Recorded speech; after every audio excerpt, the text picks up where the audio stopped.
노무현 대통령의 꿈입니다. 그 의지 이재명 후보가 이어가겠습니다. 한번 외쳐보겠습니다. 여러분, 인정수도 세종의 꿈 완성할 사람 누굽니까?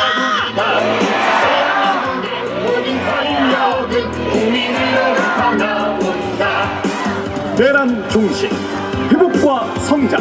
네, 행정수도 세종의 꿈을 완성하고 진짜 대한민국 만들 사람 누굽니까? 진짜 대한민국 기호 1번 이재명. 대한민국은 민주공화국이다. 대한민국은 민주공화국이다. 세종으로, 충청으로, 또 저 먼 지방으로 공공기관도 더 옮기고, 국가기관들도 부처들도 빨리빨리 옮기고, 가능하면 신속하게 국회 본회의장도 지어서 옮겨오고, 헌법을 바꾸는 국민적 합의를 거쳐서 대통령실도 옮겨오고, 그래서 균형적인 그런 세상을 만들어야 되지 않겠습니까? 대한민국 지금은 이재명 아자 화이팅!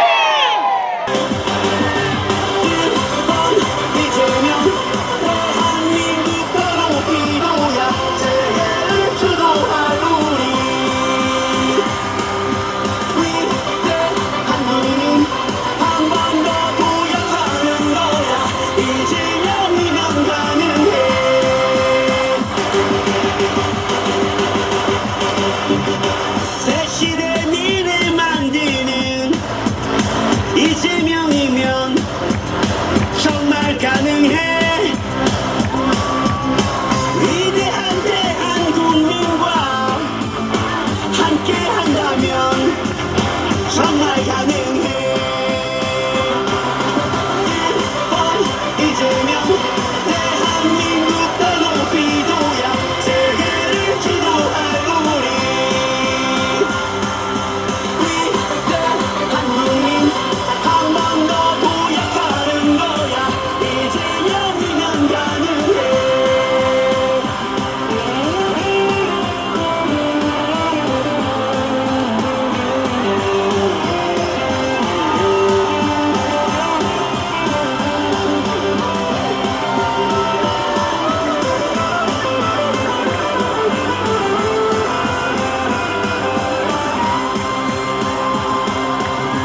위기를 기회로 만들 지금 이재명 투표하세요. 이재명 기호 1번을 선택하세요. 투표하세요. 이해찬 상임고문님 오셨습니다. 큰 박수 보내주십시오. 손을 번쩍 들고 함께 인사드리겠습니다. 이재명 후보와 진짜 대한민국 만들겠습니다. 인사!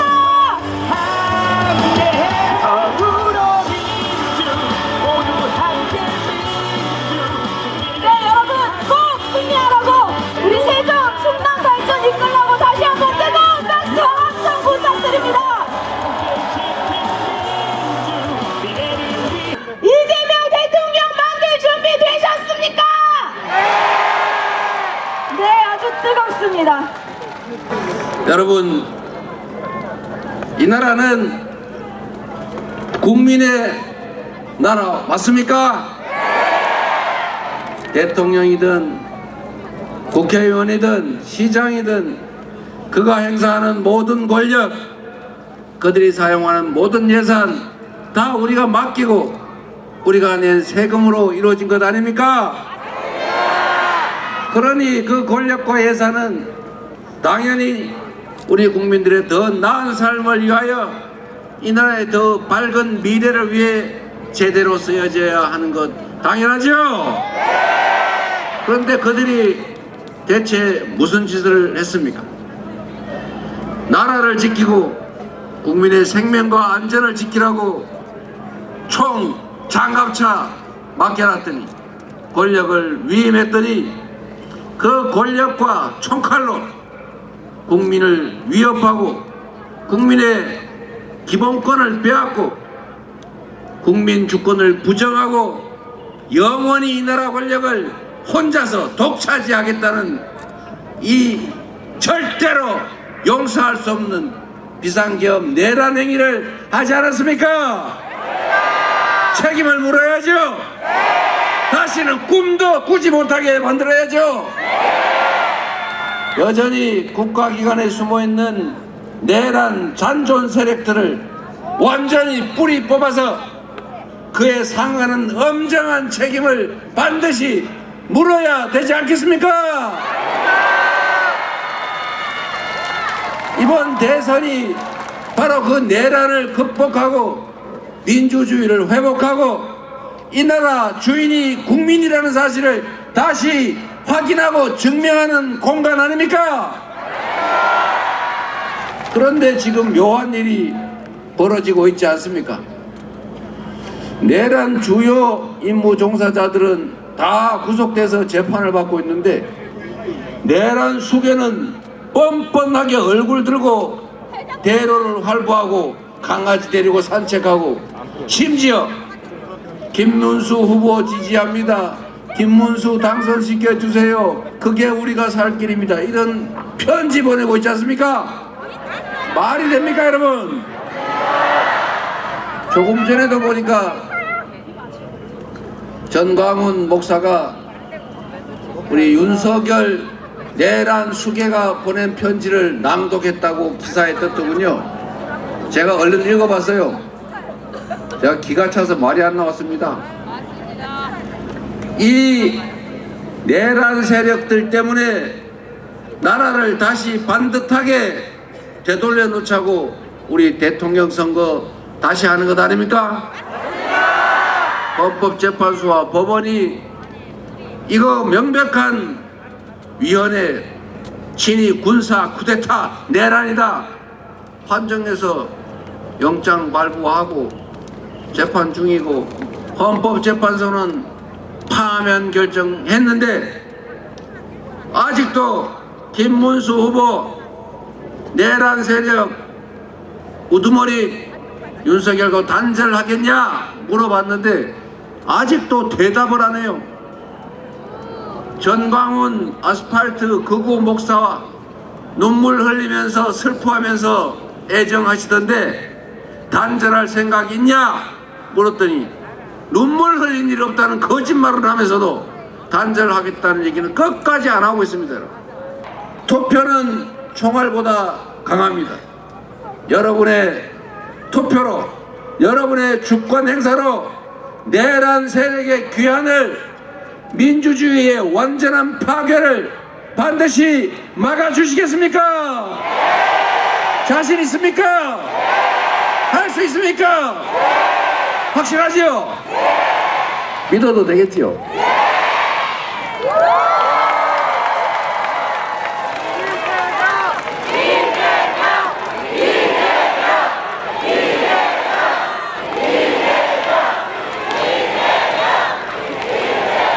여러분, 그런데 또 해괴한 일이 벌어졌습니다.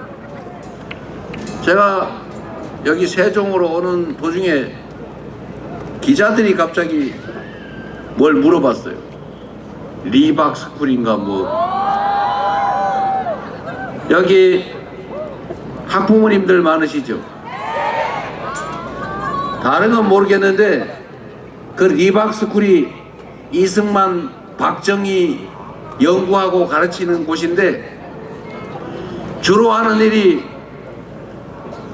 무슨 생활학교 돌봄상가 뭐 그런 자격증 교육시켜서 주겠다고 사람들 모아가지고 댓글 공작하는 법을 가르친 다음에 이재명 나쁜 놈, 김문수 착한 분 이런 기사를 하루 종일 쓰는 걸 가르쳤다는 거 아닙니까? 그리고 그 사람들을 댓글 많이 쓰면 그 무슨 자격증을 줘가지고 그 자격증 받은 사람이 2,400명인데 전국에 돌봄 교실 맡고 있다고 합니다, 여러분. 댓글 쓰는 법 아이들한테 가르치는 거 아닙니까 혹시? 큰일 날 일 아닙니까 여러분? 이게 과연 정권과는 완전히 무관한 특정 개인 그리고 몇 사람의 일탈일 것 같습니까? 저는 그렇게 의심이 됩니다, 여러분. 돈도 안 되는 일을 왜 그렇게 열심히 했을까? 거기에는 왜 김문수나 무슨 조정훈 이런 분들 이름이 오르내릴까? 뿌리를 확실하게 다 찾아서 잔뿌리 하나까지 다 뽑아버려야겠죠? 다시는 우리 아이들을 정치에 오염시켜가지고 아이들 정신세계 혼란 오게 허용해서는 안 되겠습니다. 정치도 좋고 네 편, 내 편도 좋지만 왜 남의 귀한 자식들을 그렇게 오염시키려고 하는 것입니까? 사람은 다 우주의 무게를 가진 귀한 존재 아닙니까? 자기들 혼자 좋아서 편 가르고 누구 숭상하고 뭐 댓글 달고 그러다 처벌받고 인생 망치는 거 각자의 선택이니 용기는 하겠지만 왜 남의 귀한 자식을 아직 자기 주관도 뚜렷하게 행성되지 않은 그들에게조차 그런 악영향을 미칩니까?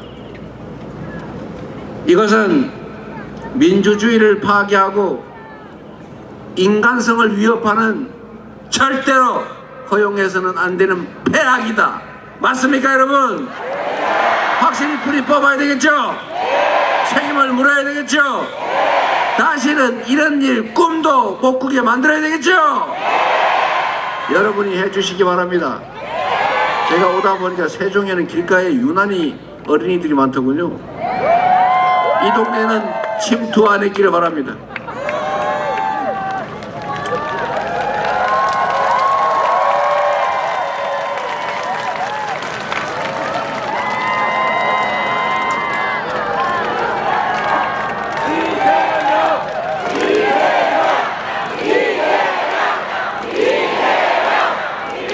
그리고 세종 시민 여러분, 더불어민주당이 참 많이 변하지 않았습니까?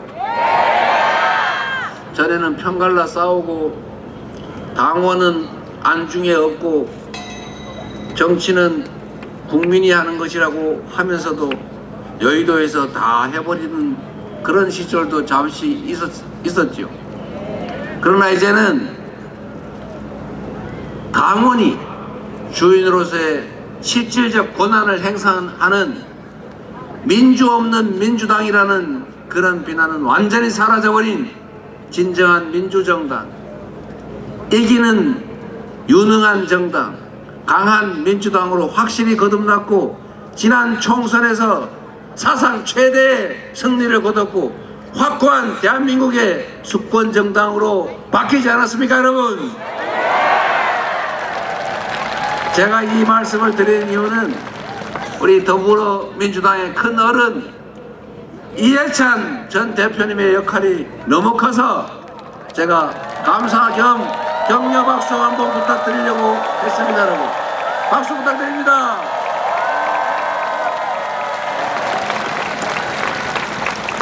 세종 시민 여러분, 대한민국은 지금까지는 수도권 1급 체제, 특권층의 나라, 특수계층의 나라, 대기업의 나라, 이렇게 불균형 성장 전략에 따라서 특정 소수가 특혜를 받는 그런 나라였습니다.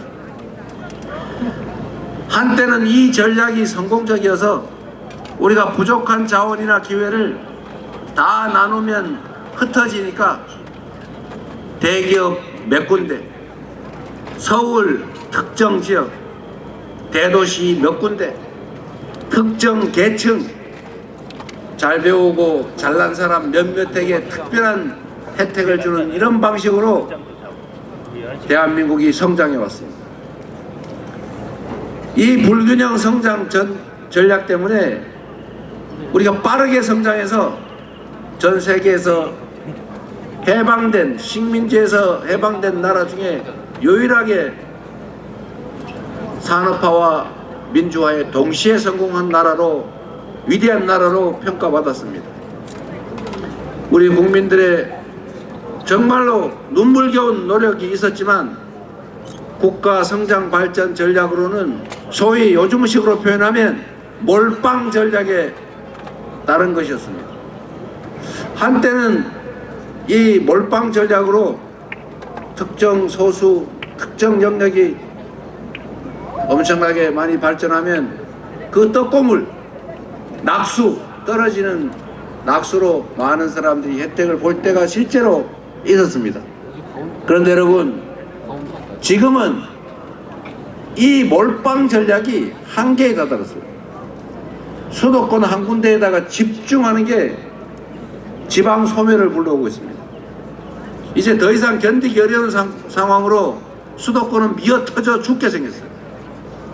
효율이 떨어지고 있습니다. 기업 산업 정책도 마찬가지입니다. 이제 특정 대기업을 집중 지원하는 방식으로 노동자를 탄압하고 억압하고 쥐어짜는 방식으로 중소기업을 쥐어짜 가지고 대기업에 종속시키는 이런 방식으로는 더 이상 성장하고 발전하기가 어려워졌습니다. 대한민국에는 실질적인 특권 계층이 있습니다. 아주 좋은 학교를 나오고 특별한 인연들을 가지고 골프 치면서 룸사롱 다니면서 특별한 관계들을 맺고 정부의 정책으로부터 특별한 혜택을 받고 나쁜 짓을 해도 힘 있으면 봐주고 도둑질을 하고 주가 조작을 해도 힘만 세면 서로 봐주는 이런 특권 계층이 형성되어 있습니다. 이유는 우리가 너무 긴 세월 동안 전체를 위해서 특별한 소수가 특별한 혜택을 받는 것에 대해서 당연하게 용인했기 때문입니다. 그런데 이게 이제는 국제적 경쟁력을 훼손하는 더 이상 지속적으로 성장 발전하는 길을 어렵게 하는 장애 요소가 됐어요. 그래서 이제는 방향을 전환해야 됩니다. 세계 경제기구, OECD 이런 국제기구들이 권고하는 바처럼 앞으로 한 국가가 지속적으로 경제 성장을 해 나가려면 성장의 기회와 성장의 과실을 균등하게 나누는 포용 정책을 취해야 가능하다. 이게 최근에 나온 얘기가 아니라 십수년 된 아주 오래전 얘기입니다. 우리 사회의 자원, 기회, 자본 너무 많지만 다 한쪽으로 몰려가지고 이쪽에서는 썩어 나가고 대다수의 사람은 그 기회조차 누리지 못하기 때문에 사회 전체의 효율이 떨어지는 것 아닙니까? 사람들 다수는 힘겨워하고 자원의 효율적 배분이 이루어지지 않으니까 자원이 효율적으로 사용되지 못하고 그러니까 사회 전체의 총량이 더 많이 늘어나지 못하는 거죠. 이걸 정확하게 지적한 것이 바로 포용성장론입니다, 여러분. 전 세계에서 석학들이 다 그렇게 주장하지 않습니까? 그런데 대한민국에서는 이 주장을 하면 빨갱이라 그래요. 빨갱이. 저 빨개 보입니까? 그 빨갱이 얘기하는 사람들이 요새 빨갛게 하고 다니던데.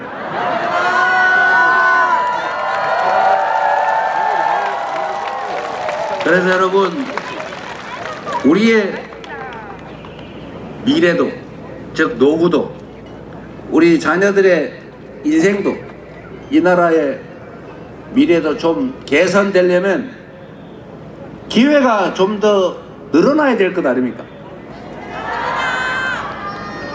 대통령 임기 한 번 지날 때마다 성장률이 1%씩 떨어지고 있어요. 결국 윤석열 정권을 지나면서 1%대를 넘어서서 0%대로 떨어졌고 결국은 1분기 경제 성장 마이너스 0.2%, 올해 성장 예정치 0.8%, 드디어 그 꿈의 0%에 도달하고 말았습니다, 여러분. 살 수가 있습니까, 여러분?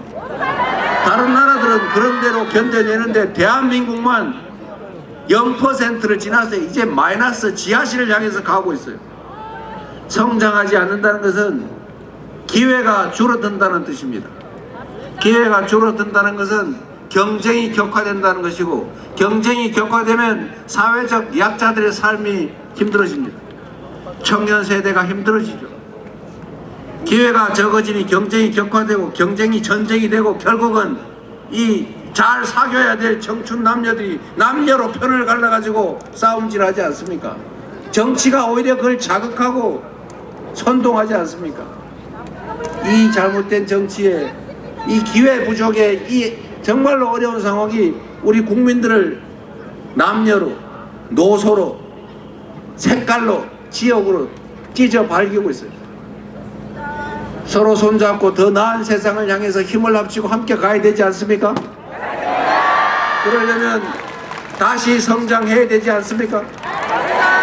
성장을 하려면 불경기에는 정부가 역할을 해야 되지 않습니까? 부자들 세금 깎아줘 놓고 재정이 부족하니까 재정 지원 못하겠다, 이렇게 하면 경제가 죽지 살겠습니까? 이런 3년의 세월을 살았더니 마지막에 결국 하는 짓이, 나는 자유라는 이름으로 시장이 알아서 각자 도생할 거라고 믿는다. 나는 술이라도 먹고 좀 편하게 살아야 되겠는데 우리 가족, 내가 한 일에 대해서 뭘 그리 특검 자꾸 하자 그러냐? 앞으로 당신들은 필요 없다. 내가 이 나라 모든 권력을 혼자 독차지하고 영구적으로 그 권력 누릴 테니 너희들은 다 사라져라. 잘 안 사라져지는 이재명, 우원식, 정청래 이런 선수들 잡아가지고 연평 나가는 배에 태워가지고 폭사시켜서 수장시켜버리자. 이런 게 바로 이번 내란 친위 군사 쿠데타 아닙니까 여러분? 이걸 이겨내야죠. 다시 불균형 성장 정책에서 이제 서구 선진국들처럼 합리적인 사회로 공정한 성장의 기회를 누리고 기업만큼의 몫이 정당하게 보장되는 그런 균형 성장 정책으로 되돌아가야 하지 않겠습니까? 그러면 답은 나온 거죠. 똑같은 예산을 배분해도 수도권보다는 지방에, 대기업보다는 중소기업에, 힘없는 노동자에게, 노동자 중에서도 비정규직에게, 비정규직보다는 알바에게 더 많은 배려를 하는 그런 정상적인 나라로 가야 하지 않겠습니까?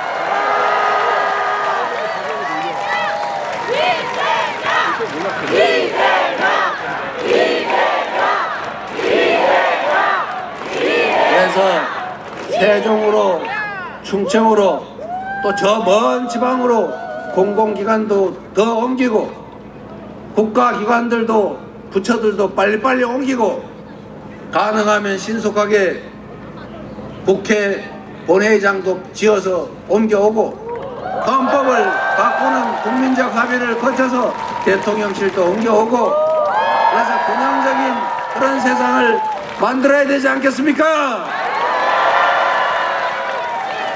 그런데 여러분, 이재명 무섭다는 사람 많아요.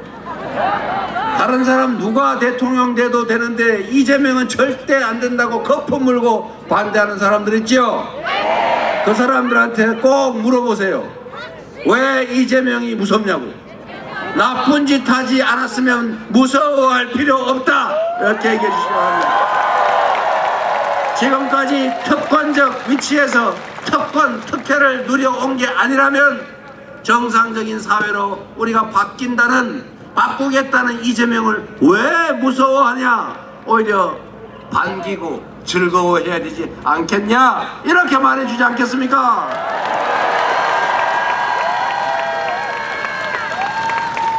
상식 아닙니까 여러분?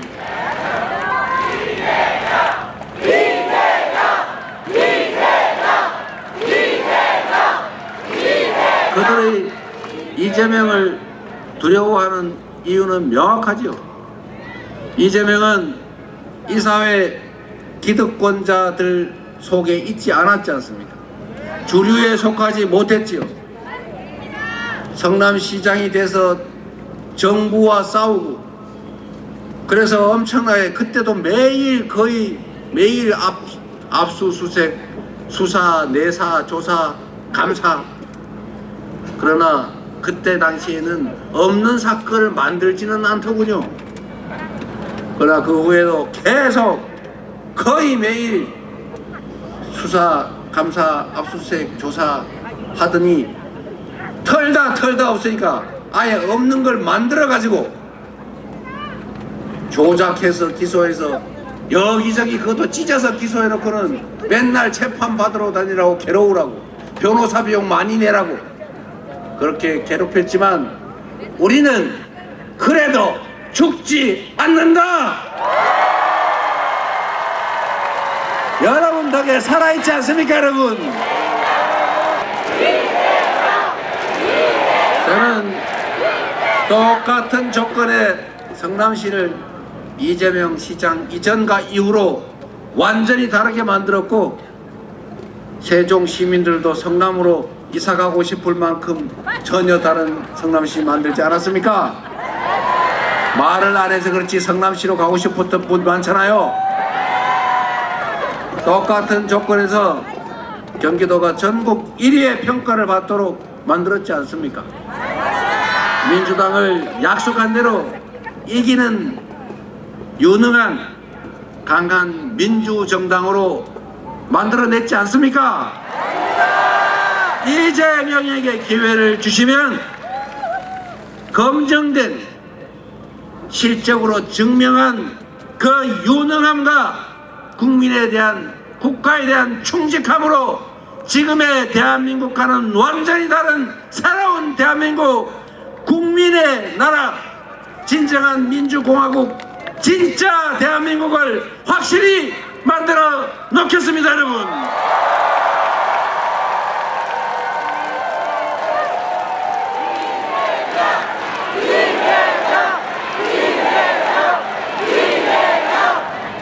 백성을 사랑했던 충직한 정조는 노비도 실력이 있으면 중요 직책에 쓰면서 동아시아 최고의 조선으로 부흥시키지 않았습니까?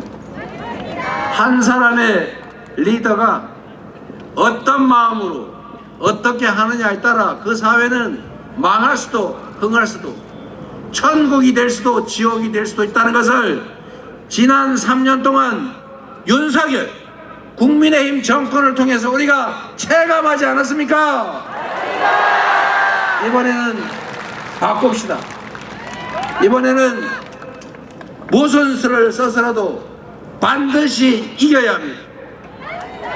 그들이 혹여라도 이기면 내란 속에 윤석열이 상황이 돼서 되돌아오고 다시 군사 쿠데타가 일상적으로 벌어지는 민주적 통제는 사라진 왕의 나라 윤석열의 나라가 되고 말 것입니다.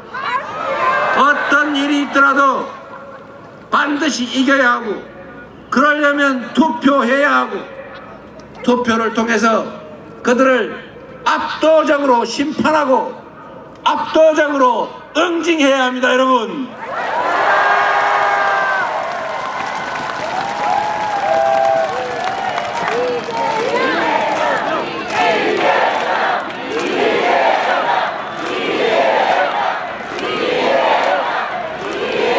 여러분 마지막으로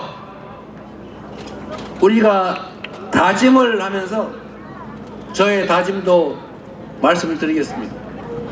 우리 대한민국 국민들은 역사적으로 기득권자들이 만든 그 온갖 위기들을 공리적인 사고로 이기적이지 않은 이타적인 사고로 행동을 통해서 이겨내왔습니다. 지금 우리가 처한 이 위기도 국민들이 작은 차이를 넘어서서 서로 존재를 인정하고 협력하면 지금의 이 위기 정도는 가뿐하게 이겨내고 오히려 비온 뒤에 땅이 굳어진다고 회복을 넘어서서 지속적으로 성장하고 발전하고 그리고 전 세계인이 선망하는 선도적인 대한민국으로 저는 만들 수 있다고 생각합니다.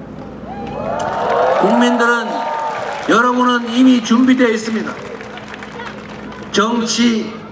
이 정치만 정신 차리면 됩니다. 정치인들이 국민들을 편을 갈라가지고 자기들끼리 편 갈라 싸우는 건 정치의 본질이니 어쩔 수 없지만, 왜 국민들한테 빨간 옷 입히고 파란 옷 입히고 청년 노인 갈라서 편 갈라 싸우게 합니까? 왜 증오하고 혐오하게 만듭니까? 왜 서로 죽이려고 칼질하게 만듭니까? 정치인들이 입장에 따라서 다툴 수 있지요. 그러나 그 다툼은 과거를 파고 잘못을 지적하고 대안을 내는 것도 아니고, 조작해서 음해하고 그 진흙탕 만들어서 정치를 혐오하게 하는 이런 방식으로는 절대로 가서는 안 됩니다. 정치는 편을 갈라서 싸우되 국민까지 편 가르게 하면 안 되는 것이고, 국민들이 심판처럼 쳐다보는 그 와중에 나는 이렇게 할 거야, 나는 이렇게 했어, 앞으로 이런 방법을 통해서 이런 더 나은 세상을 만들 거야 라고 하는 것을 경쟁해야죠. 나는 너의 이런 점이 마음에 안 들어, 너 옛날에 이랬지, 너도 한번 당해봐, 이런 저질스럽고 퇴행적인 사고로 정치를 하면 되겠습니까, 여러분? 그래서 국민 여러분의 역할이 중요합니다. 정치인들이 편을 갈라 싸우는 것은 당연한 일이니, 다만 왜 싸우나? 싸우는 방법이 정당하냐? 사익을 목적으로 한 것이냐? 국민과 국가를 위한 것이냐?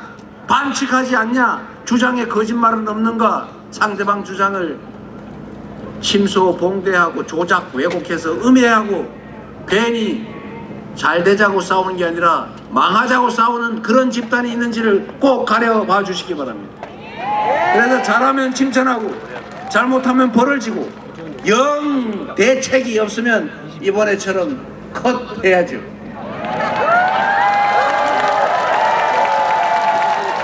지금 정치는 우리는 최소한 그러려고 하지 않습니다. 우리는 그들이 그렇게 하더라도 전 국민이 지켜보는 토론에서 뭐 별로 중요하지도 않은 옛날에 이런 사소한 이야기들 가지고 그 아까운 시간을 보내느니 저희라고 그들이 흠이 없어서 말하지 않았겠습니까? 우리가 지금 말하지 않아도 엄청 많잖아요. 그러나 우리는 그런 거 거기서 따지지 않습니다. 그들이 낮은 길로 저급하게 가더라도 우리는 품격 있게 높은 길로 가자.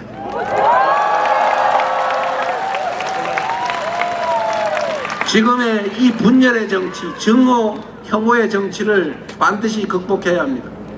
지금은 편을 갈라서 이쪽 편 기반을 두고 권력을 장악하면 이쪽 편만 챙기고 이쪽 편은 버려요. 동창회장도 이렇게 하면 동창회가 깨집니다, 여러분. 대통이란 큰 통치자 이런 게 아니고 국민을 크게 통합하는 우두머리 대통령 아니겠습니까? 반쪽만 가지고 경상도만 우대하고 전라도를 학대하면서 경상도 거기에 의존해서 권력을 장기적으로 유지했던 그런 독재, 청춘 남녀를 편갈라 싸우게 하고 젊은이와 노인이 싸우게 하고 지역을 갈라 싸우게 하고 충청도하고 충남 충북 싸우게 하고 장애인 비장애인 싸우게 하고 이러면 나라가 어떻게 되겠어요? 이제는 편을 만들어서 그 편에 의지해서 분열과 증오와 혐오에 기반해서 권력을 유지하는 이런 반통령, 반정치를 넘어서서 국민을 하나로 모으고 자라기 경쟁을 해서 국민들에게 성과로 평가받는 진정한 대통령, 진짜 정치 우리 한번 해봐야 되지 않겠습니까? 그 길을 저와 민주당이 가겠습니다. 여러분과 함께 새로운 세상을 반드시 만들겠습니다. 여러분의 선택을 받는다면 더 새롭고 더 희망적인 나라를 만들어서 여러분께 보답드리겠습니다. 감사합니다. 네, 여러분, 이재명이 이기면 국민이 이깁니다. 여러분의 손에 달려 있습니다. 함께 승리해 주시겠습니까? 대통령 이재명을 위해 힘을 모아 주시겠습니까? 우리의 간절한 영혼을 모아 함께 외치겠습니다. 엄지를 힘껏 들고 이재명, 이재명, 이재명.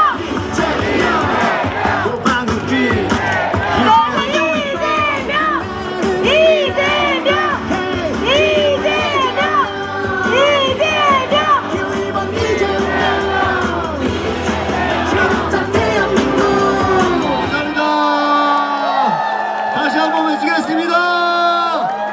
세종시는 이재명, 대한민국도 이재명. 6월 3일날 반드시 투표해서 이재명을 대통령으로 만듭시다. 세종시입니다.